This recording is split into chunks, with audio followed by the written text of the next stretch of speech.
जहिया से तोहरा के देखले बानी हो अपना नजरिया में छिपले बानी जहिया से तोहरा के देखले बानी हो अपना नजरिया में छिपले बानी चांद के जैसे ना बटे कवनो दाग का बनवल भगवान चमकेली हमार जान का बनवल भगवान चमकेली हमार जान चमकेली हमार जान का बनवल भगवान हमार जान चम चम चेहरा चमके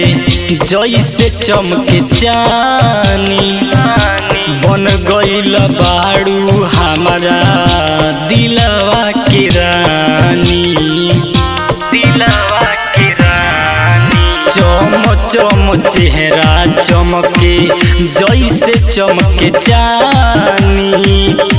बन गइल बाड़ू हमारा दिलवा के रानी बिना देखले दिल के हमारा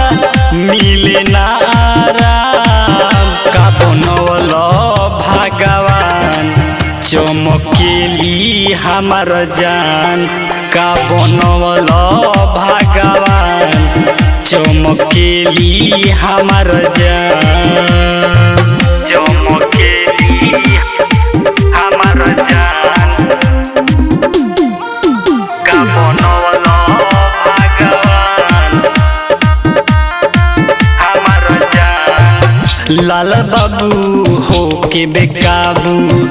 भइल बा दीवाना सतेंद्र के छोड़बू ई हो रही पागल खाना लाल बाबू हो के बेकाबू भइल बा दीवाना सतेंद्र के छोड़बू ई हो रही पागल खाना मतिया के जानो हमारा के मानो करना अभिमान का बनवल